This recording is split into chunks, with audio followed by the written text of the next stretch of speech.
नमस्कार साथियों, स्वागत है आप सभी का एससीटी एकेडमी पर। अभी हम लोग चर्चा करेंगे 24 दिसंबर 2021 के CTT first paper second language Sanskrit विषय का। तो जिनका भी एग्जाम 24 दिसंबर को था वो लोग अपना अपना आंसर मिलान करने के लिए रेडी हो जाएंगे और साथ ही प्लीज़ वीडियो को ज़्यादा से ज़्यादा शेयर करेंगे ताकि यह वीडियो उन सभी अभ्यर्थियों तक पहुँच सके जिनका भी एग्जाम 24 दिसंबर को हुआ था और वो भी अपना आंसर मिलान कर लें। तो चलते हम लोग विषय वस्तु पे।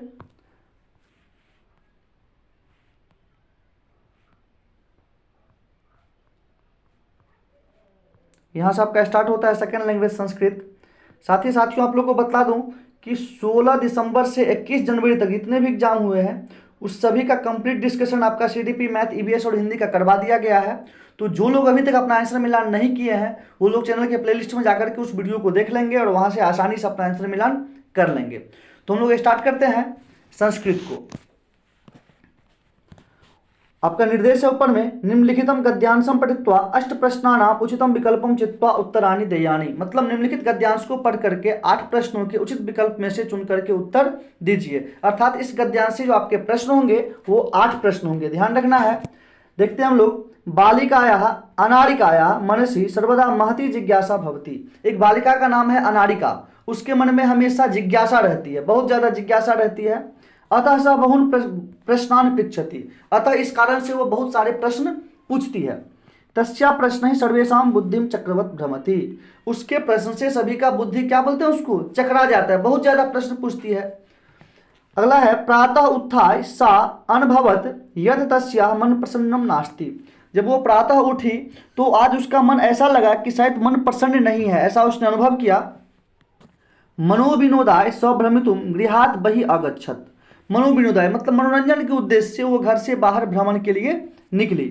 भ्रमण काले सा अपश्यत यत मार्गः सुसज्जिताः सन्ति। भ्रमण काल में उसने देखा कि मार्ग जो है, रास्ते जो है वो काफी सुसज्जित हैं। ध्यान देना है, ये सब जगह से आपके प्रश्न बने हुए हैं।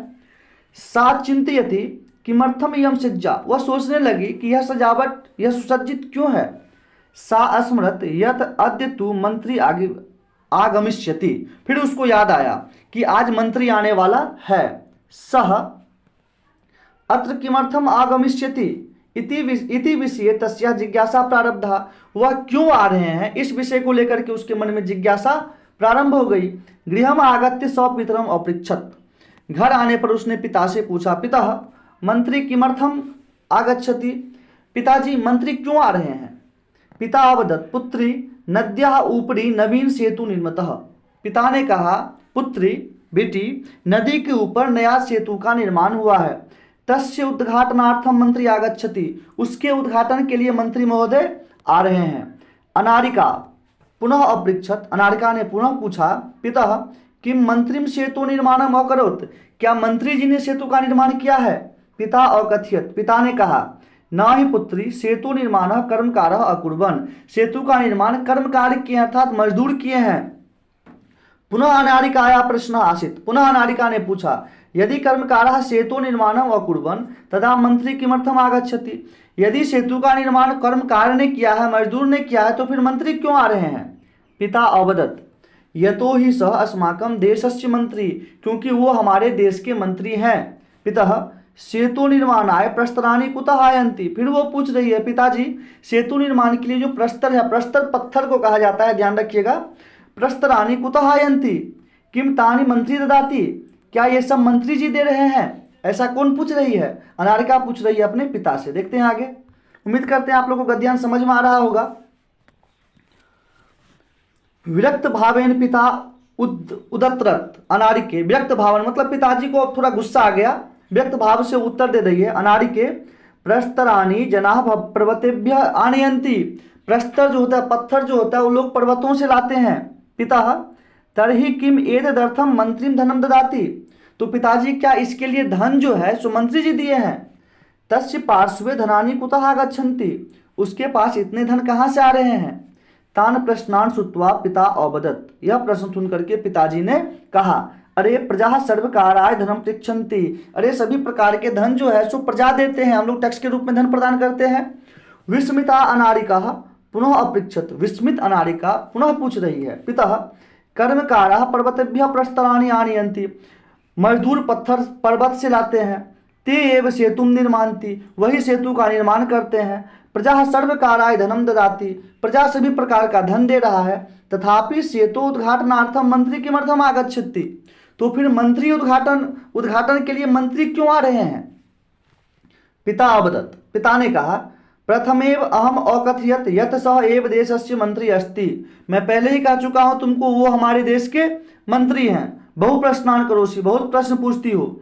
चल सुसज्जिता भूत्वा विद्यालयम चल, चल तैयार होकर के विद्यालय चलो। इदानीम अपि अनारिकाया मनसि बहवः प्रश्नाः सन्ति, फिर भी अनारिका के मन में बहुत सारे प्रश्न थे। आशा करते हैं आप लोगों को गद्यांश समझ में आया होगा। देखते हैं प्रश्न क्या है। प्रश्न है अपृच्छत इत्यस्मिन् पदे कः मूल धातु, अपृच्छत में कौन सा मूल धातु है। तो अपृच्छत में जो आपका मूल धातु है वो पृच्छ, ऑप्शन नंबर 1 आपका बिल्कुल सही है। देखते हैं अगले प्रश्न को। व्याकरण से प्रश्न था आपका ये, पाषाणाम इत्यस्यार्थे गद्यांश से कह शब्द प्रयुक्त। अभी हमने बतलाया था आपको पाषाण के लिए जो प्रयुक्त हुआ है वो शब्द प्रयुक्त हुआ है प्रस्तराणी। प्रस्तर जो है सो पाषाण को ही कहा जाता है। एसएसटी में भी हमने आप लोगों को बतलाया था प्रस्तर काल पाषाण काल। तो इसका सही उत्तर होगा आपका ऑप्शन नंबर 4 प्रस्तरम। देखते हैं अगले प्रश्न को। अगला प्रश्न है सेतु निर्माणाम कः अकरोत्, सेतु का निर्माण किसने किया था। मंत्रिणः कर्मचारिणः, मंत्री के कर्मचारियों ने, मंत्रिणः परिवारजनः, परिवार वालों ने, सामान्य कर्मकारः, बिल्कुल सही उत्तर आपका सामान्य कर्मकारः। देखते हैं अगला उत्तर है, प्रश्न है आगत्य इत्यस्मिन् पदे कः प्रत्यय। बार बार इससे पहले भी आपको हम लोग बतलाए हैं आगत्य इत्यस्मिन् पदे कः प्रत्यय, तो इसका सही उत्तर होगा आपका ल्यप। ल्यप में क्या होता है, पहला पद जो होता है वो आपका उपसर्ग होता है, पहला उपसर्ग होता है और आखिरी आपका क्या होता है, य होता है। तो यहाँ पे आपका अ उपसर्ग है और बाद में य है, ये आपके ल्यप प्रत्यय की पहचान है। बढ़ते हैं आगे। अगला प्रश्न है अनारिका बहुन प्रश्नान किमर्थम पृच्छति, अनारिका बहुत सारे प्रश्न क्यों पूछती है। तस्याः मनसि ज्ञातुम इच्छा अस्ति, उसको उसके मन में जानने की इच्छा है। स मेधाविनी छात्र आसीत्, वह मेधावी छात्र है। स राजनैतिक तंत्र निराशा आसीत्, वह राजनीतिक तंत्र से निराश है। तस्य पिता प्रसन्नतया उत्तराणि ददाति, वो अपने पिता के उत्तर से प्रसन्न होती है। ऐसी कोई बात नहीं है, सही उत्तर होगा आपका तस्याः मनसि ज्ञातुम इच्छा अस्ति, उसके मन में जानने की इच्छा है। देखते हैं अगले प्रश्न को। अगला प्रश्न है सा किमर्थम गृहात् बहिः आगच्छत्, वह क्यों घर के बाहर गई थी। सा बाह्य संसारः द्रष्टुम गृहात् बहिः आगच्छत्, वह बाहरी संसार को देखने के लिए गई थी। सा दृश्य प्रिया आसीत्, उसको बाहर का दृश्य अच्छा लगता है इसके लिए गई थी। दृश्य प्रिया का मतलब होता है वह दृश्य प्रिया है, उसको दृश्य देखने में अच्छा लगता है। सा मनोविनोदाय भ्रमितुम आगच्छत्, बिल्कुल सही उत्तर है आपका गद्यांश के अकॉर्डिंग। वो क्यों गई थी, मनोविनोदाय भ्रमितुम आगच्छन्, तो उसका मन आज सही नहीं लग रहा था, प्रसन्न नहीं लग रहा था, तो वो विनोद के भावना से, मनोरंजन के उद्देश्य से बाहर गई थी। देखते हैं अगले प्रश्न को।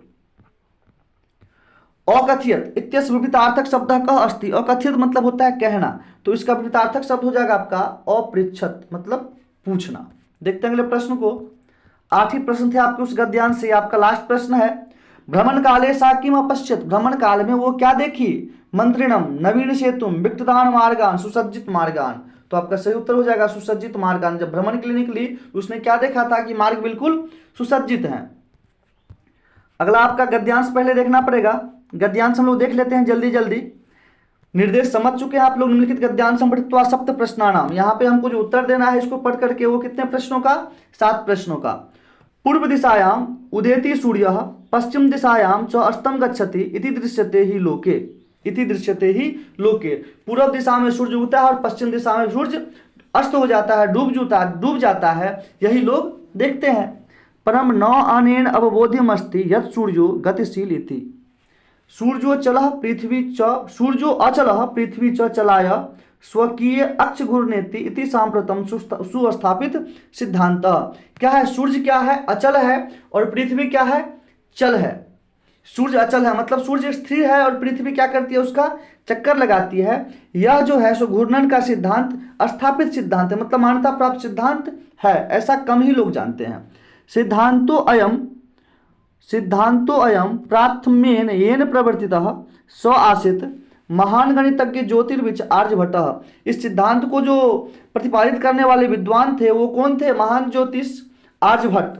पृथ्वी स्थिरा वर्तते इति परंपरा प्रचलित रूढ़ी तेन प्रत्यादिष्टा, पृथ्वी क्या है, स्थिरा वर्तते, पृथ्वी स्थिर है। ये जो रूढ़िबद्ध एक परंपरा थी, इस प्रकार का जो सोच था उसको उन्होंने क्या किया, तोड़ा, खत्म किया। तीन उदाहरणतम, उन्होंने उदाहरण दिया, यद गतिशीलयाम नौकायाम उपविष्ट मानव नौका स्थिराम अनुभवति अन्यांच पदार्थान गतिशीलान अवगच्छन्ति। ये इसी प्रकार उन्होंने उदाहरण दिया कि जिस प्रकार से गतिशील नौका पे बैठे हुए लोगों को लगता है कि नौका स्थिर है और अन्य जो पदार्थ है वो सब क्या हो रही है, चल रही है, उसी प्रकार हम लोग को लगता है कि पृथ्वी स्थिर है और सूर्य चल रहा है, जबकि ऐसा नहीं है।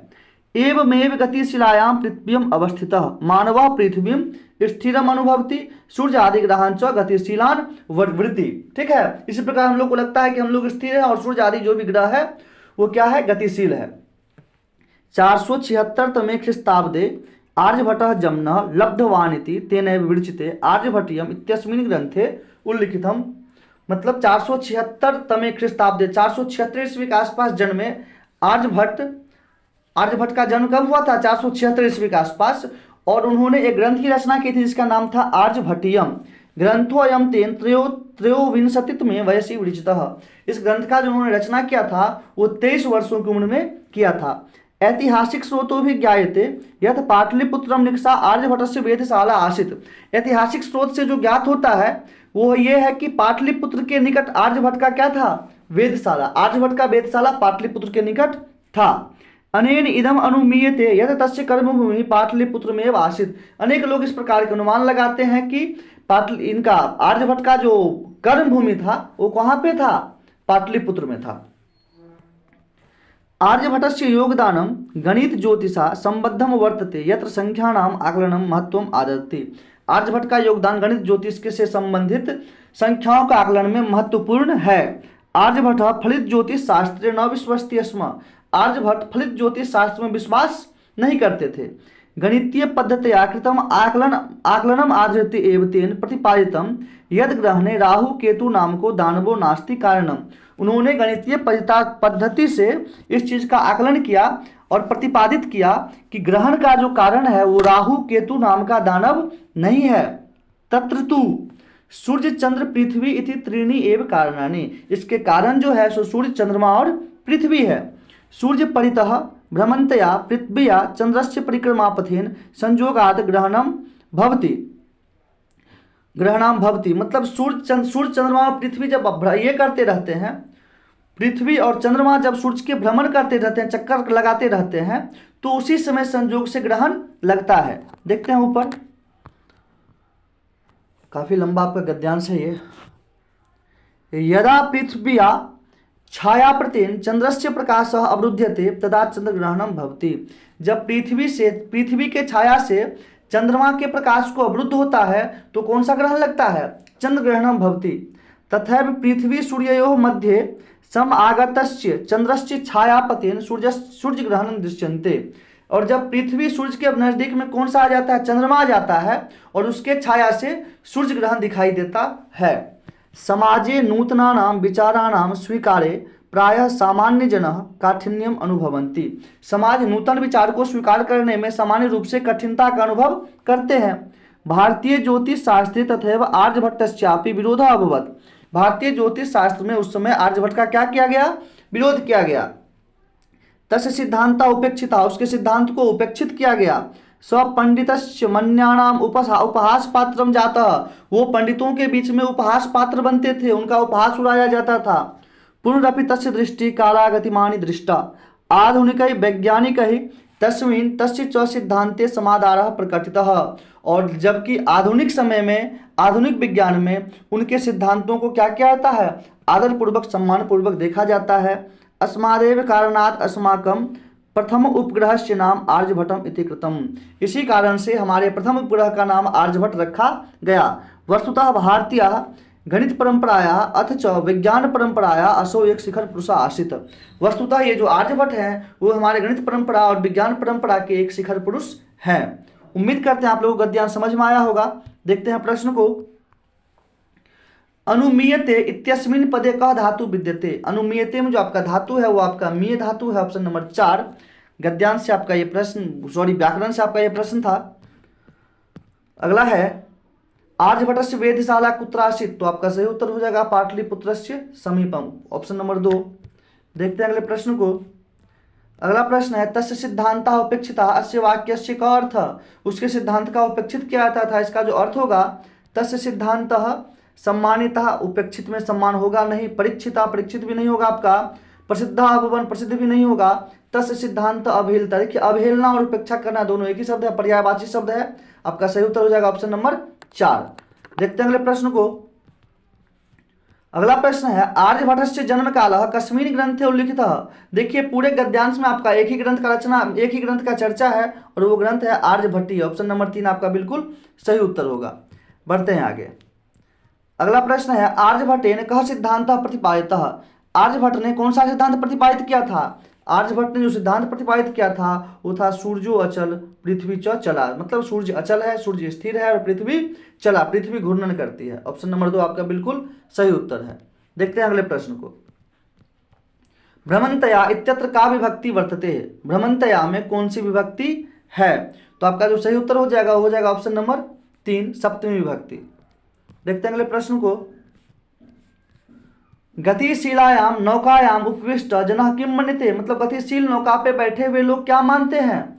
उनका मानना होता है कि नौकाम स्थिराम मन्यते, नौका स्थिर है, गतिशीलान पदार्थान स्थिरान मन्यते, गतिशील पदार्थ स्थिर है, आपका सही उत्तर हो जाएगा नौकाम स्थिराम मन्यते, ऑप्शन नंबर 1 बिल्कुल सही उत्तर हो जाएगा आपका। इस प्रकार से आपका गद्यांश समेत 15 प्रश्न हो चुका है। देखते हैं आपका शिक्षण का प्रश्न है भाषा शिक्षणस्य निर्माणात्मक पक्षे सम्मिलित अस्ति सशक्त साधन रूपेण कठोराभ्यासः स्वभाव निर्माणम अन्वेषण आश्रित शिक्षणम व्याकरण नियमानम अभ्यासः। सही उत्तर होगा आपका अन्वेषण आश्रित शिक्षणम, ऑप्शन नंबर 3। बढ़ते हैं आगे। पठने लेखने च बालकैः कृता त्रुटिया कथितुं शक्यते। तो पठन लेखन में जो बालक से त्रुटि होती है वो हमारा भाषा शिक्षण का सोपान कहलाता है। बढ़ते हैं आगे। बालकानां नव शब्दानां अर्थम ज्ञातुं प्रेरणा न दत्वा संदर्भानुसारम नवीन शब्दान व्याख्यानम। यहाँ पे न दत्वा किया गया, मतलब हमको निगेटिव पूछ रहा है तो निगेटिव में आपका आ जाएगा कंठस्थीकरणे सहायताम करोति। देखते हैं अगले प्रश्न को। कस्य विचारे मानवा भाषा अधिग्रहण यंत्रेण। एलईडी की चर्चा हो रही है और एलईडी का जो कॉन्सेप्ट दिया था वो दिया था चौमस्की महोदय ने। अगले प्रश्न पे चलते हैं हम लोग। अगला प्रश्न है भाषा शिक्षणस्य प्रारंभिक वर्षेषु काचित् अध्यापिका स्वकक्षायाः प्रारंभः वृत्तकालं क्रिया करोति अस्यां क्रियायाः सा प्रत्येकं छात्रः कस्मिन्नपि विशिष्ट विषये वक्तुम् अवसरं प्रददाति। मतलब किसी भी विशिष्ट विषय पे अचानक से उसको बोलने के अवसर प्रदान करती है। एका प्रक्रिया निम्नलिखितेषु कस्मै प्रयोजनाय महत्वपूर्णम् अस्ति। तो अचानक से उसको बोल दे किसी भी विशिष्ट विषय पे बोलने के लिए, तो ये होगा हमारा इमरजेंट लिटरेसी, आकस्मिक साक्षरता, ये ऑप्शन नंबर 3। बढ़ते हैं आगे। अगला प्रश्न है आपका आधार निर्माण अवस्थायाम नवीन शिक्षा नीति 2020 इत्यस्य ध्यानं केंद्रितम् अस्ति साक्षरतायाम संख्या ज्ञाने च प्राकृतिक विज्ञाने समाजशास्त्र अध्यापने। इसका सही उत्तर हो जाएगा आपका ऑप्शन नंबर 2 साक्षरतायाम संख्या ज्ञाने च। देखते हैं अगले प्रश्न को। बालकः प्रयोग आश्रित परीक्षा विधिना ट्रायल एंड एरर मेथड शिक्षित इत्येतत् भाषा शिक्षणस्य सैद्धांतिक परिप्रेक्ष्य अष्टम अस्ति संज्ञानात्मक कॉग्निटिव। आपका सही उत्तर यही हो जाएगा ऑप्शन नंबर 1 संज्ञानात्मक। बढ़ते हैं आगे। लेखन प्रक्रिया अवस्थानां समुचितम क्रमम चिनुत। इसमें आपका सही उत्तर हो जाएगा ऑप्शन नंबर 1 CEAD B और F। सबसे पहले क्या करेंगे हम लोग, विचार उत्तेजन, दिमाग में विचार आएगा, उसके बाद एक रूपरेखा निर्माण करेंगे, फिर उसके बाद उसका एक ड्राफ्टिंग करेंगे, प्रारूप लेखन करेंगे, उसके बाद हम लोग क्या करेंगे पुनर्अवलोकन, उसका एक बार रिवीजन कर लेंगे, फिर जो त्रुटियां आएगी रिवीजन में उसको संशोधन कर लेंगे और लास्ट में उसको समापन कर देंगे। तो आपका सही उत्तर हो जाएगा ऑप्शन नंबर 1। बढ़ते हैं आगे। अगला प्रश्न है अस्मान गूढ़ अर्थम अवगंतुम संकेतम ददाति। गूढ़ अर्थ को जानने के लिए जो पठन करते हैं वो हमारा क्या कहलाएगा गहन अध्ययनम। 24 का हो जाएगा आपका सही उत्तर ऑप्शन नंबर 3। बढ़ते हैं आगे। निम्नलिखितेषु कथमः मौखिक संप्रेषणम न पोषयति। निम्नलिखित में से कौन सा मौखिक संप्रेषण को नहीं पोषण करता, मतलब मौखिक संप्रेषण का विकास नहीं करता है। छात्राणाम परस्परम वार्तालाप, इससे भी होगा। दूरभाषीय स्व अनुभवानाम आदान प्रदानम, इससे भी होगा। समाचार विज्ञप्ति, इससे नहीं होगा। छात्रा साक्षात्कार, इससे भी होगा। अर्थात आपका सही उत्तर हो जाएगा ऑप्शन नंबर 3। निगेटिव ढूंढना था हमको। चलते हैं अगले प्रश्न पे। अगला प्रश्न है निम्नलिखितेषु कथनेषु तम कथनम चिनुत यथ आकस्मिक साक्षरताम वर्धयितुम सर्वोत्तम अस्ति। निम्नलिखित में से कौन सा कथन आपका आकस्मिक साक्षरता के लिए उपयुक्त है? भाषा विकास है, प्राथमिक वर्षेषु पितृवार्तालाप, बालकान कथाश्रवणम, मित्रम पत्रम लेखितुम कथनम, दत्तवाक्यम पृष्ठनु लेखितुम बालकाय प्रेरणम। तो आपका सही उत्तर हो जाएगा ऑप्शन नंबर 1 बी, सी और डी। आपका बी भी सही है, सी भी सही है और डी भी सही है। बढ़ते हैं आगे। अगला प्रश्न है कठोराभ्यास निम्नलिखितेषु कस्य मुख्य पद्धति अस्ति। कठोराभ्यास निम्नलिखित में से कौन सा मुख्य पद्धति है? तो ये हमारा है व्याकरण अनुवाद पद्धति। अगले प्रश्न को देखते हैं। निम्नलिखितेषु का शब्दावली वाइगोत्स्की इत्यस्य सामाजिक सांस्कृतिक सिद्धांतेन सह संबद्धा नास्ति। मतलब कौन सा वाइगोत्स्की महोदय के सिद्धांत से संबंधित नहीं है? पारंपरिक सामाजिक संपर्क, ये आपका है उनके सिद्धांत से। स्कैफोल्डिंग भी आपका है। समीपस्थ विकास क्षेत्रम भी है। भाषा अधिग्रहण यंत्रम ये नहीं है, ये किन्होंने दिया था? चॉम्स्की महोदय ने। तो आपका सही उत्तर हो जाएगा ऑप्शन नंबर 4 भाषा अधिग्रहण यंत्रम। देखते हैं अगले प्रश्न को। अगला प्रश्न है अर्थमापन प्रक्रिया कस्मै प्रयोजनाय सशक्ता अस्ति। छात्र शब्द संग्रह वर्धितुम, व्याकरण नियमान् शिक्षितुम, पाठ्य विषयेण सह व्याकरणस्य संयोजनाय, प्रक्रिया लेखनाय। इसका जो सही उत्तर होगा आपका होगा ऑप्शन नंबर 3। देखते हैं अगले प्रश्न को। अगला प्रश्न है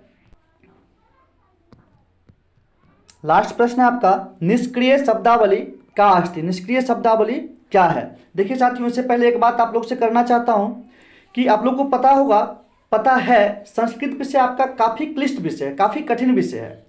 इसका सबसे बड़ा जो समस्या है वो आपका शब्दार्थ नहीं मिलते रहता है। बहुत कठिनाई से शब्दों का अर्थ मिलता है या कभी कभी मिलता ही नहीं, अनुमान के आधार पर काम करना पड़ता है।